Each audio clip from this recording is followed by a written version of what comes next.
Hey everyone, thanks again for tuning into Sin's Workshop. Hope you're having a wonderful day. Alright, so today we're going to be talking about What Big Teeth by Rose Sazup. You know what? I knew how to say her last name, and now I don't. It's like brain fart. Not her. They are a non-binary author. This is their debut novel, and I have to say, I have mixed feelings about it. And the reason being is because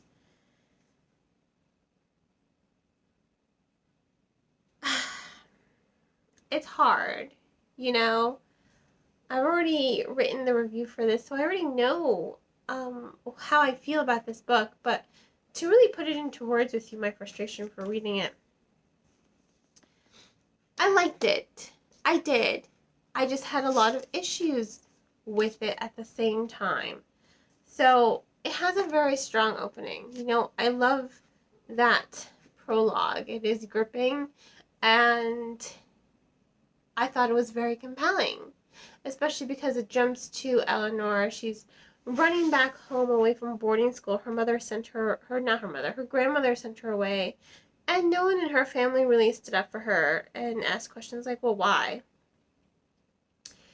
So it's a little problematic. But part of my problem with the story is right from the beginning, you know, Eleanor kind of lacks personality. For me, personally, I really did think that the characters, sorry, my cat was like hissing at something. I really did think that these characters, all of them across the board, they weren't well done, you know, they weren't well constructed. They lacked charm for me. Because when I'm reading this book, I got a lot of Addams Family vibes, and I love the Addamses. Huge Addams Family vibe. I wanted to name my firstborn son Gomez, middle name Adams. If it was a boy, Wednesday Adams. If it was a girl, husband liked Wednesday, vetoed Gomez. Um, so I like to consider myself an Addams, pretty much. And the issue I have with the story is, while it does remind me of the Addams Family, it lacked a lot of that heart and a lot of that charm. Because I don't feel like the family is very fair to Eleanor as a character. I do pity Eleanor, especially because I hate her grandmother Persephone. I hate her with a passion. Can't stand her, honestly. She's a despicable person. Sorry, I have a huge stomach ache today. I hate her. You know, this woman who's at the core of the family, who makes all the decisions, and I come to hate her even more and more because she does a lot to hurt Eleanor. She is the reason Eleanor feels so isolated from her family that she used to be so close to. You know, it's not only that she was sent off, there was no communication between her and her family. So when she runs back home, the only place she feels she's able to go to, not because she even, you know, wants to go there. She misses her family, yes, but she also doesn't feel like they care about her at all. And you understand why. It's like, again, she didn't hear from her family for years, for 7 years. So now there's this wall between them. And this wall, this barrier, it keeps her at arm's length from her family. And her family are werewolves, in case, you know, the cover and title didn't give it away. They are a family of werewolves. They're very wild in nature. And I do like the description of how they eat their food. You know, I like how descriptive the novel tends to be, but I do think it borders a lot on telling instead of showing versus telling. And that's just kind of ingrained in my head from college. Show, don't tell. So there's a lot of exposition, and it really did slow down the pace of the story for me. And I'm not one to shy away from long chapters.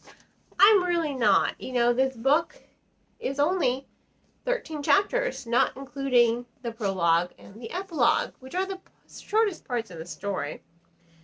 But let me just find an example. So chapter 4 is here. Again, I'm not one to shy away from long chapters, but when you are 20 pages for a chapter, it really does, because aesthetics is everything when you're reading, especially when there's a lot of exposition, and when the story does feel a lot like there's so much showing instead of telling. At 300 and almost 400 pages, it feels like it drags. That's my problem.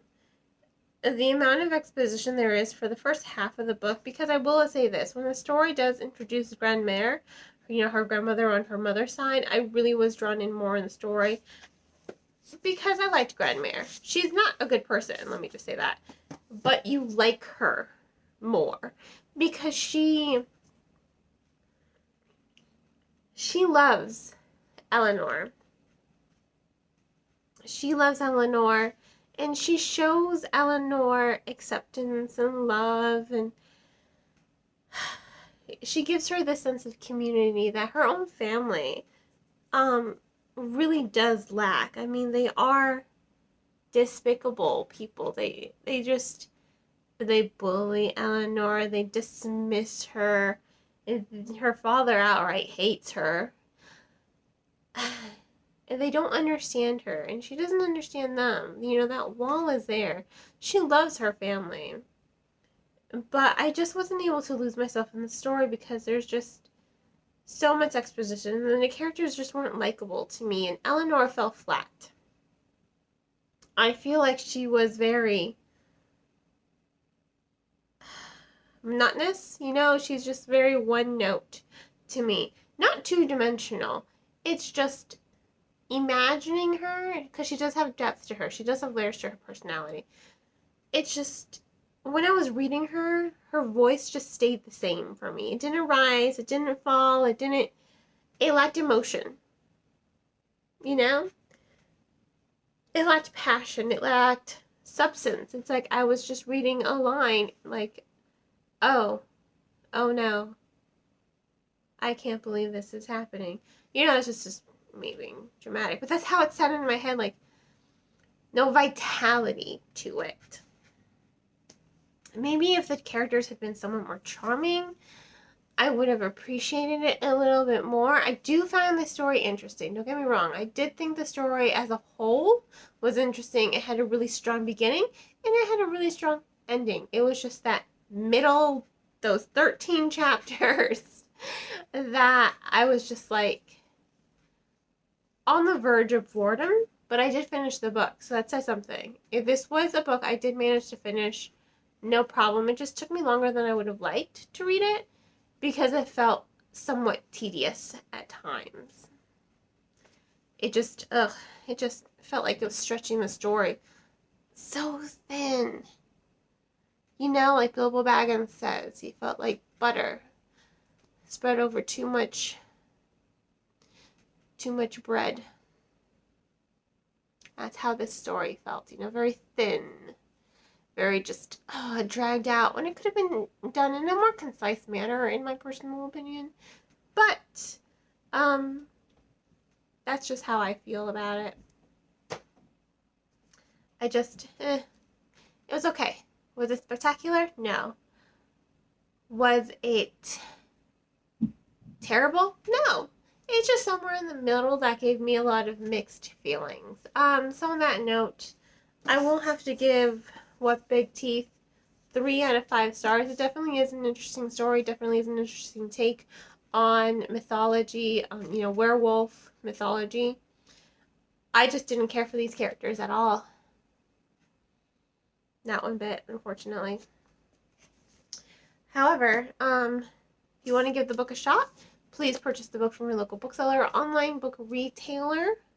If money's tight, please check out the book from your local library. And on that note, I hope you all will continue to support me by liking this video and subscribing to my channel. Please don't forget to share with all your book-loving friends as well. And you can also become a supporter on buymeacoffee.com for $1 a month, or even just a single $1 donation. You can also become a supporter by purchasing one of my handmade candles. I really love making those candles. They're great. Hope you all have a great rest of your day. And as always, happy reading.